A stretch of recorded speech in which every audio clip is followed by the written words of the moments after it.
Alors pour ceux que la banque refuse d'aider, il y a des solutions comme l'achat en viager libre. L'acheteur verse une somme, puis une rente chaque mois au vendeur, tout en habitant le logement. Claire Vérove, Justine Veil avec notre bureau de Poitiers. Derrière ce portail en plein centre de Cholet, le loft que Laurent Lambert désirait. On retrouve salle à manger, une cuisine derrière ce bloc.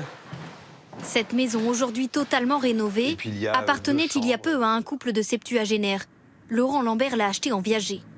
Mais il a pu y vivre directement. Les précédents propriétaires ont déménagé à quelques kilomètres. C'est ce qu'on appelle le viager libre. Le principe est simple. Pour cette maison d'une valeur de 140 000 €, il a payé de sa poche un apport de 20 000 €. Depuis son emménagement, il verse aussi une rente de 630 € par mois, un montant calculé selon l'espérance de vie du vendeur. Grâce à cet achat sans crédit, Laurent Lambert a pu voir plus grand. L'articulation avec le viager me permettait d'avoir un projet qui au final était plus conséquent, que je n'aurais pas forcément pu financer avec une banque, avec des intérêts et un prêt classique. Il faut pouvoir payer comptant. Mais le viager libre peut être intéressant pour des profils d'acheteurs boudés par les banques, surtout alors que les taux d'emprunt explosent. On sait que c'est de plus en plus compliqué d'avoir recours à l'emprunt, que les banques octroient de plus en plus difficilement des crédits. Donc le viager libre permet de devenir propriétaire de son logement et d'y vivre. Le viager libre est un pari financier pour l'acheteur. Mais côté vendeur, il peut être un complément de retraite sans effort.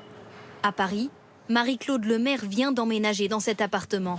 C'est petit, mais c'est ce que je voulais et ça me suffit amplement pour la vie que je veux vivre maintenant, quoi. L'ancien, trop grand, elle l'a vendu en viager et perçoit ainsi 2 500 € de rente chaque mois. 30% de cette somme seulement est imposable.